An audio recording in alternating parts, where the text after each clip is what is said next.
Okay, before we start, I'd like to greet everybody. Good afternoon, everyone. Good afternoon, Sir Jello. Happy Wednesday! Okay, thank you so much. Happy Wednesday. Muna po tayo? Okay, so, good afternoon, everyone. Our lesson for today is all about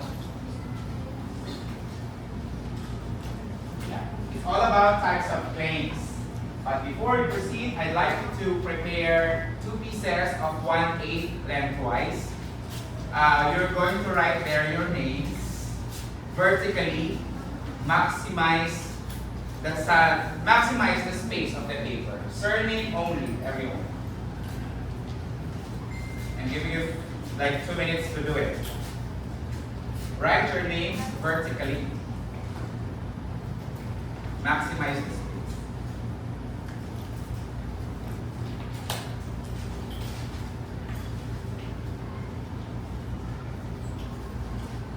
Okay, are you done? Okay, so if you're done, give me the one piece of paper and retain the another one with you all throughout the class. Okay, give me the paper. Fold it 4 times. Fold the papers 4 times. Make it fast, everyone.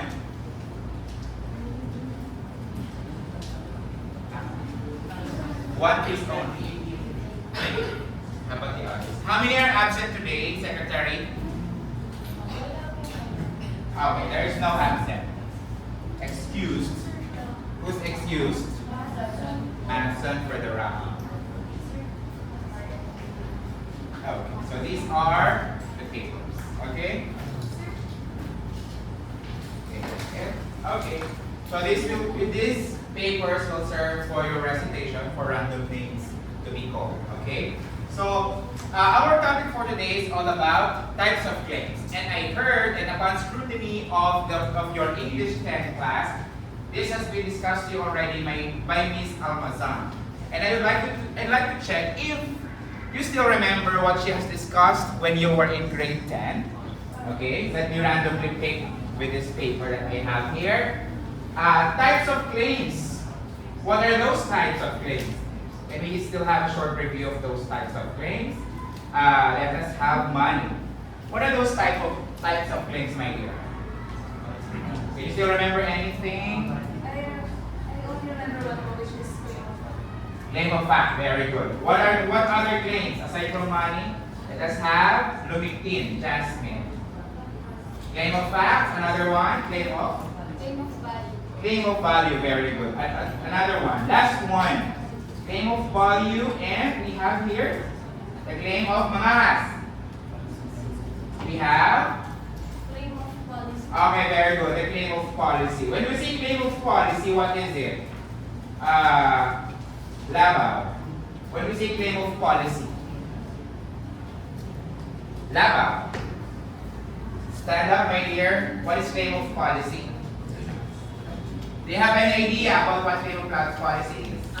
Or you need help for someone to answer it for you? I guess what is the claim of policy is for you abide by rules or Abide by rules. Okay. Another. Any more clarification about claim of policy, Kundalan? Supports an action for the should or shouldn't be done. Okay, very good. A suggestion or recommendation of what should be done. Very good. When we say claim of fact, what is a claim of fact? Let us have Gabrielle at one.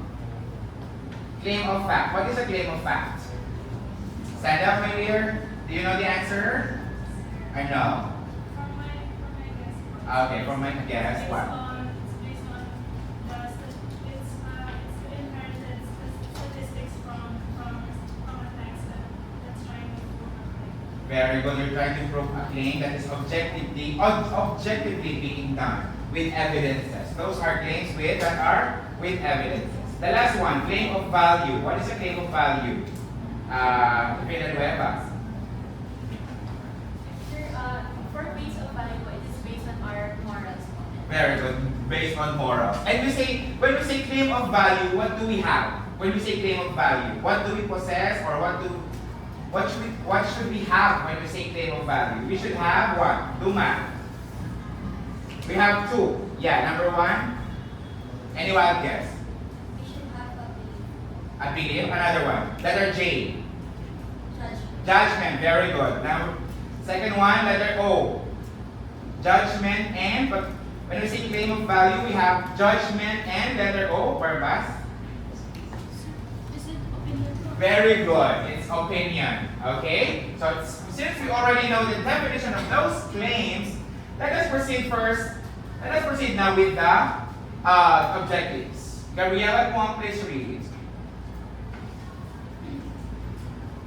At the end of the lesson, I will be able to identify claims explicitly and implicitly made in the written text. Ah. A, claim of fact. Uh-huh. B, claim of policy. And C, claim of value. Okay, very good. Since we defined earlier those claims, fact, policy, and value, let us define now explicit and implicit text by having this sentence as an example. Please, everybody, please read. Miss Brilliant Diego is in tears because Santa Rosa Science and Technology High School was hailed as the top-performing school in the division of Santa Rosa. Okay, so given the fact that there is a sentence over there, can you give me the explicit text presented? What is the explicit text presented? Recall. Sir, it is an example of explicit text. Because as we know, explicit is directly stating po. As Very good. implicit text, it was directly stated that Santa Rosa Science and Technology High School was hailed as the top-performing school. Okay, very good. Directly stated. When we say explicit text, these are texts that are directly stated. And when we say implicit, how can you form now an implicit text out of the text given? Mundo. What is your conclusion to be implicit? Do you know any? Go ahead, my dear. Don't wait for the others to guide you. That's the answer on your own. Do you know the answer? Okay, let us help Mundo. Okay? Let us have Versosa to help her. What implicit text can you form out of the text given? The text given, I think the implicit is why Miss Brilliant Diego is in tears. Why Miss Billion Diego is in tears? Okay, another conclusion. What implicit text can you provide? Diego. For me, I think that Miss Brilliant Diego worked really hard for them to be Very good. the top performing school. That's Oh. why she won. Very good. She really worked hard. What makes you conclude that she really worked hard for it? Because as stated there, she was in tears. So Very good. She is in tears. So she feels what? It was touched. Touched and happy. Happy. Very good. Okay, she's happy. Though it's not explicitly stated that Miss Diego is happy with the context of the text and how it was delivered, she is happy because SciTech was hailed to become the top performing school in the division of Santa Rosa. So now, I'm going to group you into four to expand further the idea of claim of fact, claim of value, and claim of policy. Okay? So I have here the set of instructions that will be given per group. Okay? Individual, each member will receive one piece of paper so that everyone will be guided in a synchronized manner on how the activity will be done. Okay? So who is the group one? Group one here. Group one. Okay. Yeah, group one. Group one. Okay, group one instructions. Okay. Next, group four. Where's the group four? Group four. Group four. Yeah. Group three. Where's the group three? And the group two. Group two. Okay. So for the group one, you will work there at the back. You can go there at the back. Go ahead. Group one.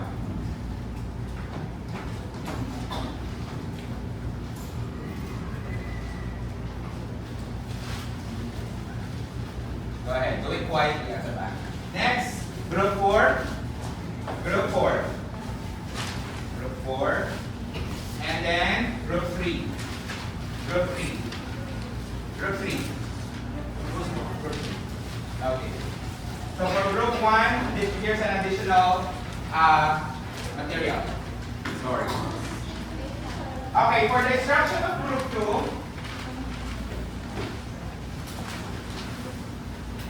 for group 2, you will turn on your group chats because I will give there the text.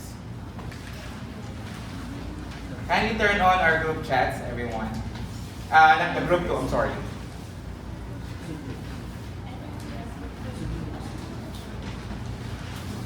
So you have 10 minutes to accomplish this task. Okay, go ahead, you can now start.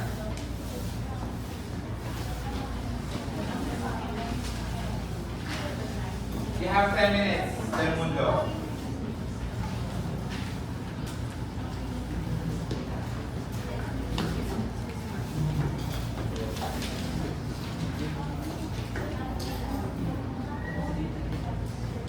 Okay.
6 minutes, everyone.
Five minutes, everyone.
Ilalim.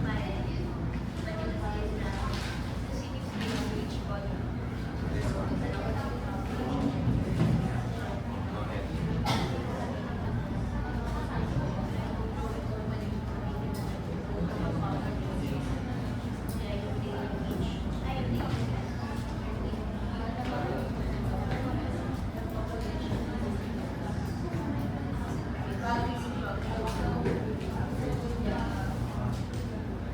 Because the text given to your children is for only. It's not for you.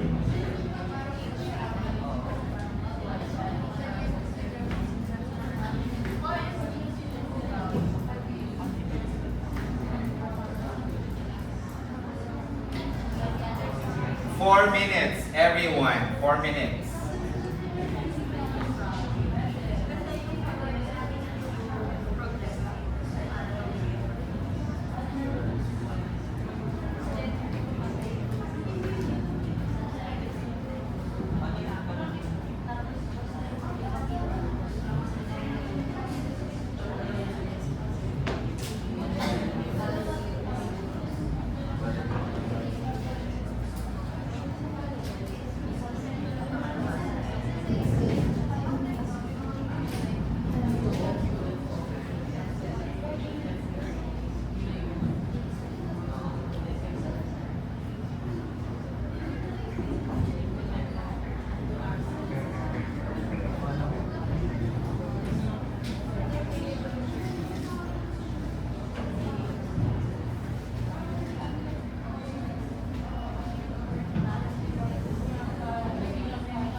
3 minutes, everyone. 3 minutes.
Depending on the nature of the text, I will ask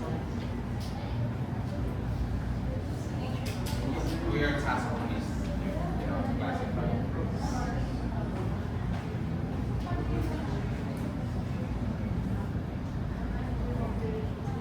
Okay, let's start. Okay. Everyone, go back to your original positions. Let us now watch the group 1 to present their report. Okay, everyone? Everyone, please give way to group 1 so that they can have their presentation there in front. Start moving, group 1.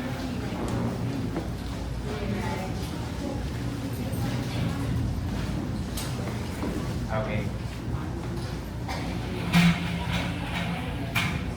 So before you present, I'd like you to give me your 1/8 length twice and the white paper instructions. Everybody, please pay attention to the group 1.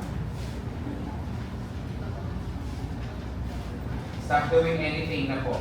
Okay, again, last reminder. Stop doing anything. Let us listen to you. How about the yellow card? Okay. So let's start.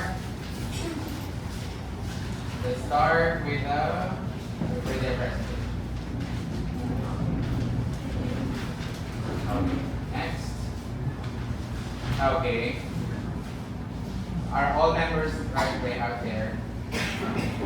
Let us prepare the other one. This one, let us prepare.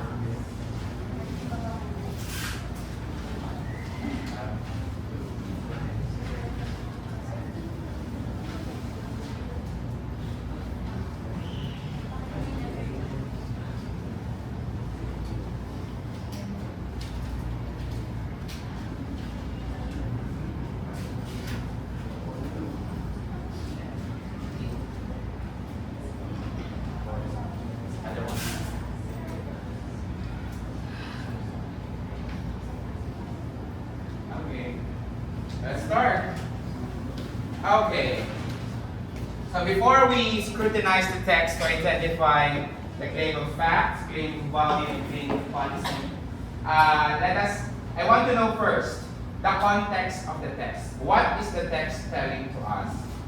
Labao, go ahead. Please help Labao to replace him, review of him. Try to hold it for him. Go ahead. What is the context of the text, my dear? The context of the text is that the Department of Information and Communications Technology reported that they are in urban and rural. I'm sorry, Anak, I'm sorry. The group there, Almanzor, puro po kayo dito. Adjust, please, so that you can see what are they presenting. Go ahead, make it fast, everyone. Adjust here. Again, hands, stop doing anything. Everything is over. Okay, so we are now. It's now time to what do you call that? It's now time to listen to others. Okay, respect begets respect. If you want to receive respect, you must give it to others. Okay, going back to you, my dear Labao, what is the context of the text? Go ahead. Like I said nga po, the Philippine government po na DICT po, they plan to launch a Oblan Bantay Signal po, a program po that encourages citizens to record with mobile and internet signals po. Okay. So their topic is all about signal, having force signal. Yes. Okay. So do you think it's timely and relevant, audience here? Let us have Mosqueda. Do you think that the context of the text is timely and relevant to the current national issue? Stand up, my dear. Yes. How so? There are still a lot more areas in the Philippines that have very poor signal. Having force signal. Okay, very good. That's it. Did you experience force signal in the past, Mosqueda? I'd like to ask you again. Did you experience force signal in the past? Yes po, even in here po sa school. Here in the school. How do you struggle? I mean, what were your specific experiences? For example po, just here in this side po, it's in this side po, they have very poor signal po. So, most of the time you have to use your Yeah, you leave your phone. To get or receive poor signal. I to receive good signal. Okay. What alternative do you do? Go with this side. On this side. After left, you go to the right. Okay. So let us now identify the claim of fact. What is the claim of fact there? Let me have Villanueva. Go ahead, Villanueva. Can you show us using your index finger? Where is your index finger? Villanueva, where is your index finger? Okay. Can you show us? Please show us using your index finger. That is the claim of fact. Very good. Can you read? The Department of Information and Communications Technology, or DICT, recently rolled out Offline Bantay Signal, a program that encourages citizens to report areas with unusually weak or inconsistent mobile or internet signal. Okay. It is a claim of fact to sir because it presented an evidence of which it says that is from DICT, which is a government that a government official or like a program that they launched a project about a problem that is currently widespread in the community. Okay, very good. Do you think it's timely and relevant? For me po sir, based from what I read, based from the text po, I think hindi po na siya Hindi muna siya timely. Why? Oh, it's quite opposite of the common. Well, let's have Villanueva for For me po sir, because it means like a numerous or a large amount of people that has connection to answer the survey, or there are certain very areas good. that are harder to just like in your research. Okay, very good. Next one. Very good. Claim of value. Let us have Bariga for it. Bariga, what is the claim of value? Can you show it to us? Claim of value. Claim of value.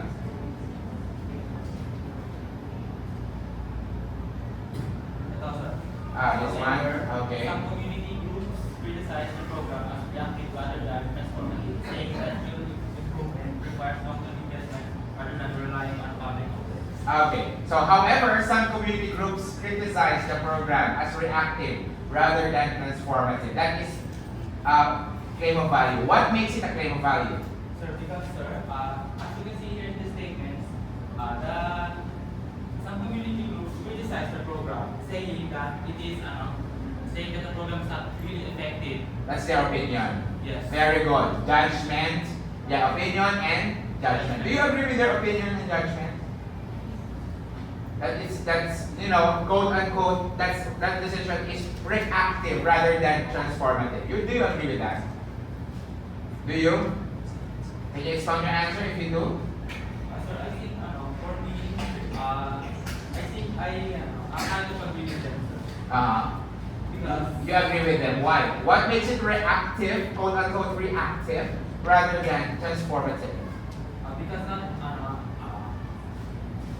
I think, sir, since their way of gathering information, as you can see here, is that they plan to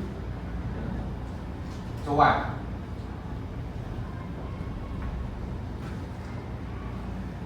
they plan to To upgrade. their way of gathering information to improve their program is they plan to To what? To what? Ano?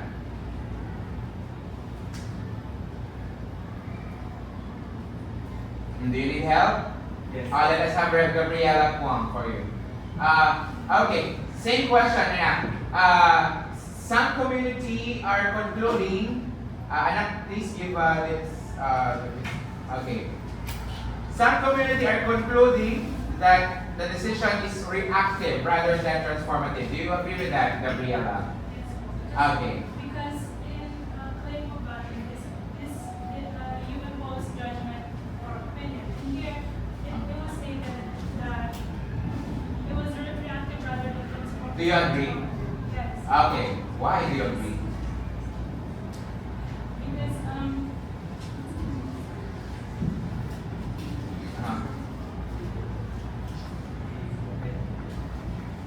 because here po, dun sa main statement, uh-huh. it was reactive rather than transformative. Because Louder, anak. Do you need help also? um, I can call Luma for you. Do you need help? Luma. Go ahead. Okay. So going back to the same question. However, some community concluded that the decision is reactive, quote unquote reactive, rather than transformative. Do you agree with that decision? With that opinion? Yes, but since it is reactive because Hold it properly, James. Go ahead. it is reactive since it just provide an action to the problem, but it is not about transforming like providing an actual long-term. Very good. Just not like providing an actual long-term solution to that problem. What is the problem again? Yung internet activity, unstable internet. Unstable due to unstable. The problem is unstable internet due to what?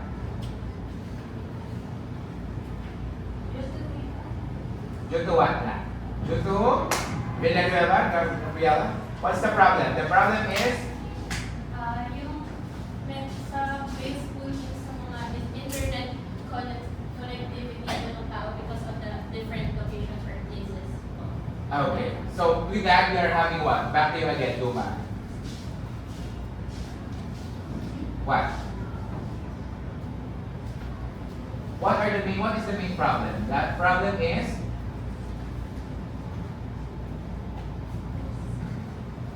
having what? Rico, what's the problem?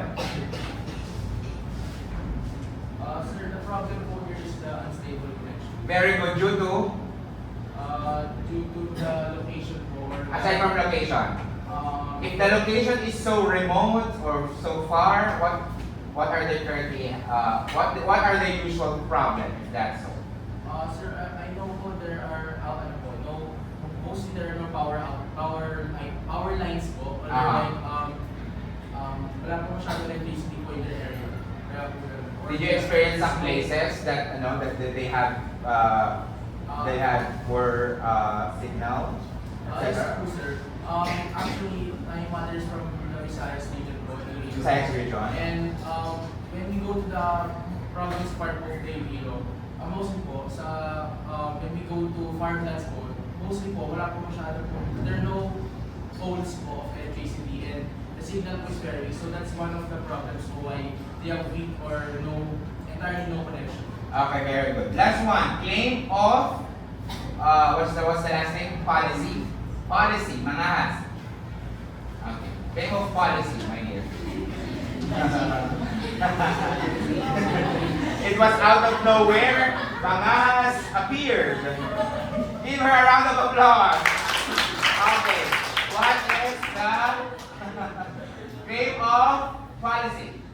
The claim of policy is that DIC is considering requiring telecom providers to respond to their That's the policy. What makes it one? because it implements the DIC like propose a rule to require that all telecom providers need to respond to the verified reports in a specific time for customers. Okay, very good. Do you think that it is the proper action? Okay, very good. Okay, thank you so much, group one. Give it a round of applause. Okay. Let us now have the group two. Okay. Hold it properly.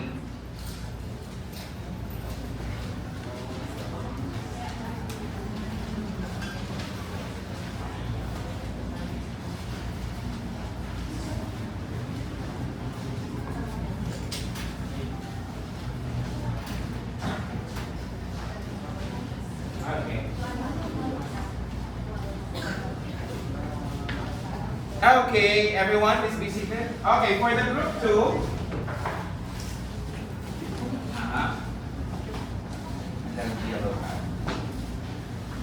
So, okay, for the group two, get your phones, everyone.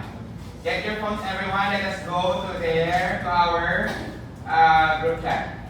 This one. Ayan. Open your phones, everyone. Turn it on and turn on the data. Yeah. Are you having poor signal? Okay. So let us adjust. Okay, group one.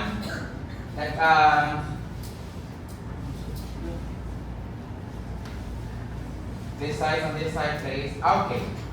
Okay. So before we start group one, I'd like to ask, what is the claim of value again? Yeah. So a claim of value is an evaluation of the inherent goodness or morality of an event and the value system which we should make a decision. Para lang po siyang should abortion should be legalized. Nakahati po yung decision on goodness. or Very morality. good. On what is right and what is Yes. wrong. Very good. So, what is the context of your presentation? David, lima kulangan. Context. What are you tasked to do? We're tasked to find yung classification mo, yung sa statements, sa 14 statements na binigay, classify nung namin siya, if it is... Yeah, we're going to identify. Okay, very good. So if your task is to identify, give me one claim of policy among the 14, one claim of policy among the 14 statements here. They go. Number one. Okay, everybody, let's take a look at the number one. What is number one? Please read. They go. Public transportation routes should be improved to manage heavy traffic coming from industrial zones where Santa Rosa, Tagaytay Road, and Essex Next. Okay, public transportation routes should be improved to manage heavy traffic. Do you experience heavy traffic, my dear? Yes. Everybody do? Everybody does? Okay. So going back to Ligo, do you experience heavy traffic? Yes. Okay. How often? Really often. Really often? Yes. As in every day? Yes. Oh, which part of Santa Rosa do you experience heavy traffic? Near Goldilocks. Where? Near Goldilocks. What? Okay. And then what happened next if you're in the middle of a heavy traffic? What do you think would happen? A lot of people will be affected. Let's say they could be late or they Very particularly to you, what caused you of being in the middle of heavy traffic? You told me that you frequently experience traffic, right? What happens? What are those moments resulting from? Resulting to? I'm sorry. I get off late. Okay. You usually get late to school. So what alternative solution you do? I wake up more early. Wake up more early. Do you everyday comply? No. So you're everyday late, right? Not really. Not really. I'm a buzzer beater. Wow, a buzzer beater. Okay, another claim of fact. Please give me idea. For the claim of fact, this number 2. Number 2, everybody please read. Idea, please read. Santa Rosa City has become one of the top industrial and economic hubs in Laguna, hosting major manufacturing plants such as Toyota, Mitsubishi, Santika Brewery, and Modern Diesel. So, for the following claim of fact po siya, since, first of all, it's visible po na there are the companies and also, hindi naman po, what do you call this? You have your phones, my dear. You don't need to look at the TV. Alright. So, naging claim of fact po siya kasi sinabi, it is verifiable po through the economic and industrial data. Okay, very good. We have many industrial and economic hubs. We have Toyota, Mitsubishi, Santika Brewery, and Modern Diesel. What else? What else do we have here aside from the mention in the paragraph? Enchanted Kingdom. Enchanted Kingdom. What else? New Valley. New Valley. What else? Very good. What else? Pachilan. What else? Huh? Solingan. Very good. What else? SM. Very good. What else? SM Yulo. We have 2 SMs. Okay. Lumigting. What do we have here? Aside from 2 SMs. Complex. Yeah. Complex is, malakas ang economy doon. You don't know? It's a terminal. Okay? Malakas po ang economy. It's the economy is complex, Balibago is very strong. Okay? Next, another one. Can you give me another famous company in Santa Rosa? Huh? Asur. What's Asurya? I don't know. Parang Asur. Okay. Okay, thank you. Claim of, let's go now with the claim of policy. Give me one. Marietta. Number 1. Number 1 again. Claim of policy. Another takes place because it was mentioned earlier. Number 3. Okay, what's number 3? More affordable housing projects should be developed to accommodate the rising population of workers relocating to Santa Rosa. Okay, so that's a claim of policy. Okay, what makes you conclude that statement is a claim of policy? Policy. It suggests that they should make housing more affordable, which is because according to the sentence, to accommodate for the rising population of workers relocating to Santa Rosa. Okay, are you from Santa Rosa? Okay. So, do you believe that the population here is rising? Well, yes. Okay, what are your indicators that does? For one po, Sorry. the traffic po. The traffic. It's visible po that there are many people who at least go to Santa Rosa po. So, Okay. so we can assume that there's also many people that live in Santa Rosa. Very good. Okay, how about from the audience? Do you believe that the population in Santa Rosa is rising? Who's from Santa Rosa here? Okay, let us have Gabi Belenreva. Do you believe that the population here is rising? What makes you conclude that? It's so. Yes po sir, I believe the population in Santa Rosa is rising due to the mga constructions po ng mga houses like the subdivision, condos. And another thing po is when it comes to parking lot, like sa mga restaurants or our malls po, there are a lot of parking spaces for cars. Very good. Okay. Next, yes, my dear. Schools, dumadami na rin. Sa public schools, like, Calipago at Leon, over the Overpopulated na ngayon. Apply yan, no? Okay, very good. Okay, another claim of policy. Di makulangan. Sir, number 5. Number 5. Okay, please read. Santa Rosa must enhance programs for solid waste segregation and reduction to manage its growing daily waste. Okay, what makes it 1? Since sir, it advocates po for a solution and action po na since yung nagkakaroon na po ng growing daily waste volume po here in Santa Rosa, para nagsasuggest po siya ng action po through enhancing programs for solid waste segregation. Okay, another one. Very good. Claim of fact. Buen viaje. Claim of fact. Number 4 po.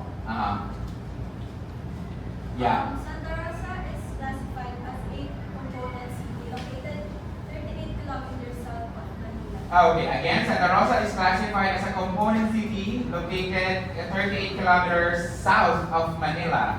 Okay, so I'm going to ask you that about geography. What neighboring town of Santa Rosa is the nearest in NCR? Manny. You don't know? What neighboring town? Anyone from the audience? What neighboring town of Santa Rosa do you think is the nearest in Metro Manila? What neighboring town in Santa Rosa? Yes, Digo. Very good. San Pedro. Because next to San Pedro, we have Canlupa. We have Muntinlupa. We have Muntinlupa. And Muntinlupa is Alabang. Muntinlupa is Muntinlupa is Muntinlupa is a part of the NCR. Okay, thank you so much, Group 2. Okay, thank you so much. Okay, next, Group 3. Kindly present yours, please. Muntinlupa is Alabang. That's the first time I heard it. That Muntinlupa is Alabang. Okay, give me the yellow pass, please, everyone. Group 3. Muntinlupa is in Alabang. No, it's the opposite. Alabang is in Muntinlupa. Okay. Okay. Okay. So before we proceed, let us have first the context of the graph. What is the context of the graph? Mosqueda, explain to us. What is the graph telling? Our graph code here Kindly adjust, please. Move from to the center. Okay. What is the context of the graph? Go ahead. Everyone, please listen. Pay attention. Traffic numbers. And Traffic numbers. the annual- Traffic numbers. The Okay. annual daily average- Traffic numbers or vehicle, the number of vehicles? Okay, traffic numbers. Okay. And we also have the annual average daily traffic and the vehicles in its Uh-huh. line. Have you been in EDSA, Mosqueda? Who among the group mates of you have been in EDSA? Okay. Sean Casala, have you been in EDSA? What was your experience in EDSA? Traffic po pala. It's always congested into... Congested. Very good. It's always high volume. Okay. What particular experience have you had there? There were stops anywhere at any direction, even without a stoplight. Next, another. How about you, Gumalal? Have you been in EDSA? Okay. PSA. Uh-huh.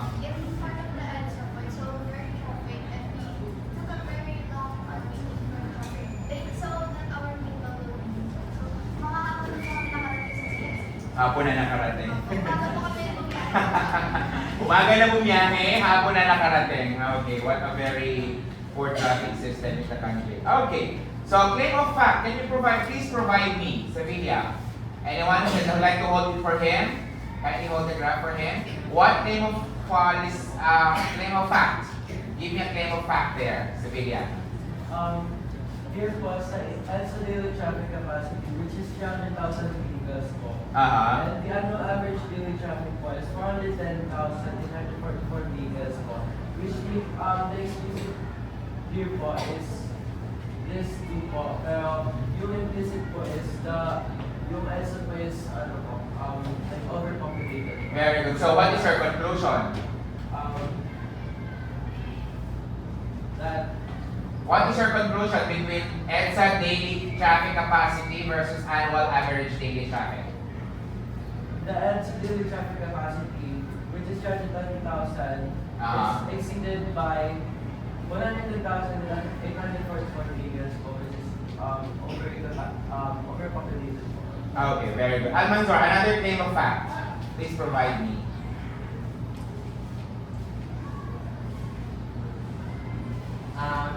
There is a lower Lower what? average daily traffic po in year 2020. 2020. What's up with the 2020? Why does it become lower? Pandemic po, sir. Very good. We have pandemic. And when we had the pandemic, what happened in EDSA? Less people go there po because we are not allowed to go outside. Very good. Okay, next. Claim of policy. What can you provide? Almanzor. I don't know. Pardiliana. Go ahead. Okay, go ahead. Ano po, since there are 410,844 vehicles po, it's possible po na tumaas po yung pollution natin due to carbon emissions po of said vehicles po. Oh, what is your claim of policy? Solution po doon is lessen private transportations and as much as possible take public transportation. Okay, very good. How about on the part of the government? What is your claim of policy to them? Yes, Medina, what is your recommendation? They should be stricter with traffic rules po. Ah. Yung traffic lights po sa EDSA, hindi na rin po siya nasusunod. Traffic lighting. Very good. What else? Another claim of policy. Do you have any? Do you have still any? Civilian? Can you conclude more? What other claim of policy can you recommend to the government? Can someone hold it for civilian, please, everyone? Go ahead. We should follow the capacity po because That is your claim of policy for the citizens. Okay, so what is your claim of policy? We should? The government should follow the 300,000 vehicles capacity to lessen the traffic. Okay. But unfortunately, in reality, it cannot be applied by the majority because you have to go to EDSA. What is your claim of policy to the government? What is your advice to them? So, sa license plates po, meron po siya, like codes po. Like what? Meron po certain traffic codes po sa Codes. number plate po. Very good. The coding. Yes po. Ah. Sa traffic po, kapag sa certain certain code po ng plate po, plate number po, meron pong araw na hindi po Yeah. We have the number coding. Very good. That is what the government doing. How about your Rebucas? Claim of value. Can you give me one claim of value there? The current traffic situation in EDSA is alarming because vehicle volume exceeds its capacity. Very good. Okay. What else? Do you have more? Still have more to add? Nothing more? Yeah, go ahead. Go Manal. I suggest to the government should promote public transportation or like to promote public transportation and the private vehicles or cars that are currently the major reason of the traffic events. Okay, very good. Thank you. Thank you so much, Group 2. Group 3, I'm sorry. Okay, thank you so much. Do you have any question, everyone? Okay, let us have Group 4 to summarize everything.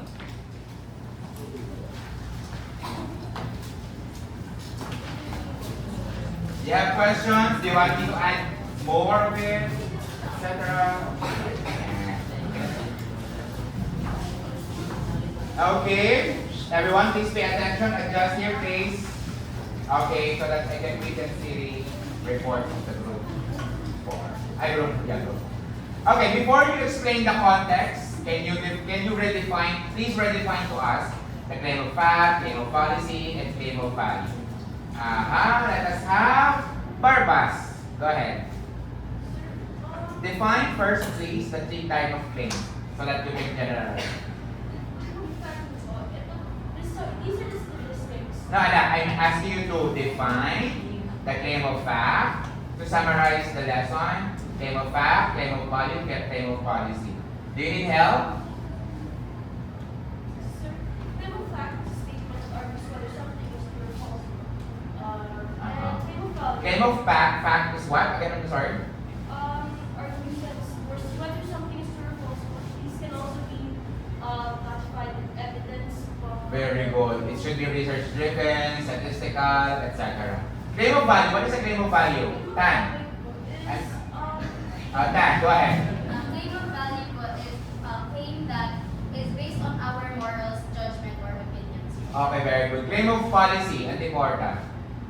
Claim of policy po is laws po, or something na should be done or should not be done. Okay, very good. So explain to us the context of the text. Let me have Pungan. So, Explain to us first the context of the text. the context of the text is about the Philippines of historical population data, which is presented from the year 2012 up to 2025. Okay. And it shows the population and the growth. Okay. So that is the claim of, okay, very good. Claim of fact. Okay. Another claim of fact. What year has the highest growth rate that we have? What year has the highest growth rate? Barbas. 2016. What's up with this 2016? Why 2016 had the highest growth rate in the country? What was the status of the Philippines during the 2016? Why do you think does it have the highest growth rate, Toralba? Why 2016 had the highest growth rate? Everyone, please listen. Attention, please. 1, 2, 3. Okay, growth. Why 2016 had the highest growth rate?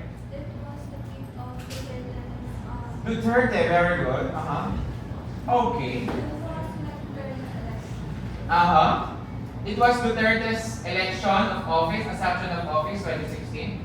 I do not see the relevance. Can you please make me realize what is the connection between President Duterte's assumption of office versus the growth rate? Toralba, still you. Can you make me realize? Please make me realize. I do not see any connection between President Duterte's assumption of office versus the growth rate. Why? Implemented what? I'm sorry. A lot of laws po na Laws. anti-law harmful which led na makulit po yung mga kasinan po ng mga Okay. Another explanation. Yeah, Agia, what do you think? Please make me realize the connection between President Duterte's assumption of office versus the highest growth rate. What do you think? Well, I don't think it has connection po, first of all, kasi it's the people's choice po. And also, 2016 po is the time na sex education is not really, it's not Really rampant. really rampant po. Uh-huh. So, I think the teenagers po, mostly kasi teenage pregnancy po talaga yung nag-occur po in 2016. That's why, It is 2016 had the highest. pregnancy. Okay, Yes. very good. What else? What else? I was wondering what was the connection between the President Duterte's assumption of office versus the growth rate. I have been encountering that answer from Alcala, from Baltazar. They mentioned Duterte. Okay, I was wondering what's up with the Duterte election of office to the growth rate, and then they were able to explain the connection. Now I want you to make me realize too. Yeah, Sevilla, do you have the same answer? Yes po. Okay, so po na when there was an election po, some people were required to pass requirements po or register po sa pamalag po that made the population po higher po. Kasi before the election po, di ba po masyado na nare-record po yung iba. So, nung 2016 po, madami na po nag-record. Very good. The number of voters. Okay, very good. What else? the reporters in the 2016, why do you think, aside from the Duterte's election, why do you think 2016 had the highest growth rate? Let us have Versosa. Do you have any idea? Do you have any idea? I think po, during Duterte's term po, Uh-huh. I think it was a reproductive health po that informs the people of the Reproductive health. We have sex education, parang something like that. I mean reproductive health law. We have orientation of, you know. Okay, very good. And so another claim of policy.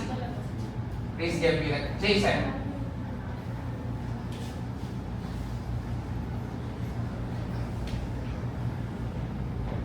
For the claim of policy po, the government should control the population po.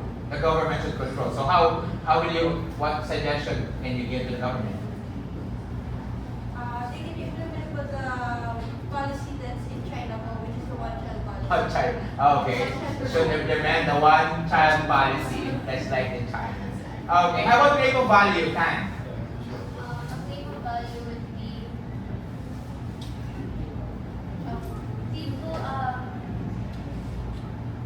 people should be knowledgeable about sex education po. Knowledgeable. Okay, very good. How about in the 2025? It's 1.48, the growth rate. Why do you think that it's quite that the data or the growth rate has quite slowed down? 1.48. Let me have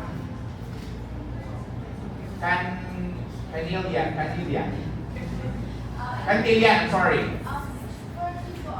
Since 2025, a lot more people. Rebucas, sorry, please. Let us give attention to Rebucas. Again, respect begets respect. So please pay attention. Okay? Okay, go ahead. For me po, in 2025, since a lot more people are using social media and teenagers are also aware of the issues and the consequences you may have when they are more aware about. Very good. More of awareness. Okay, very good. Yes, what else? Can you?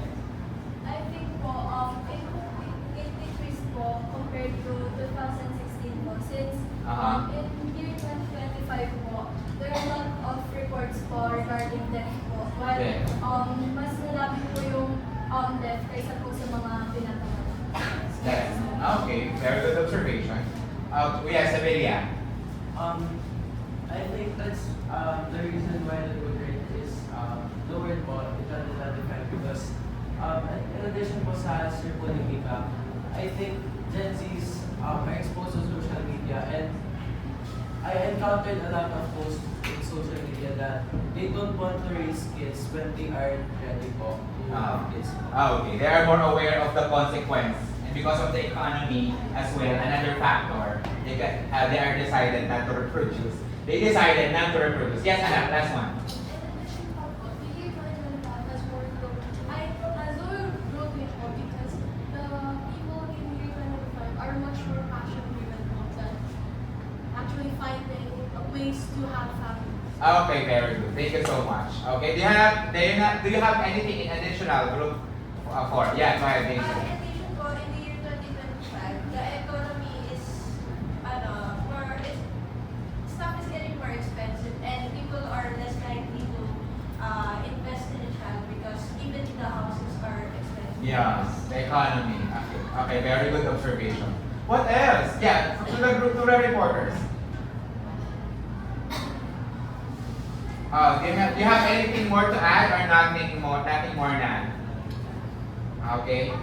Oh yeah. But if the year 2025, parang yung teenagers po kasi, Teenagers are? usually they're prone to having mental health illnesses. So cases Oh. of like suicide, ganun po, parang mas tumaas po siya. The case of suicide. Okay. That's it? Nothing more? Nothing more? Okay, thank you so much, Group 4. Okay. So very good, everyone. So, okay. So for our quiz today, Kindly turn on your group chats, our group chats, and I will send the link in our group chat.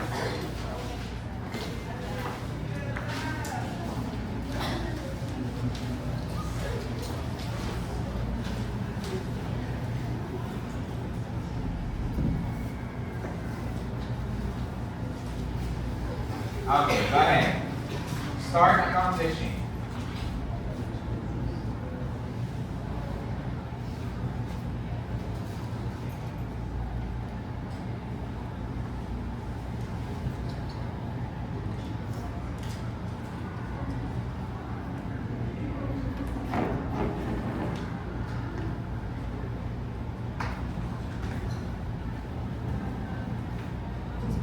Yeah. I already have the data.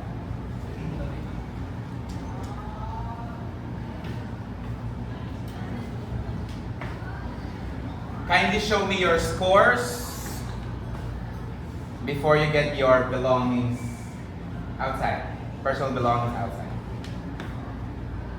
Are you having a poor signal? Yes. So that's the struggle.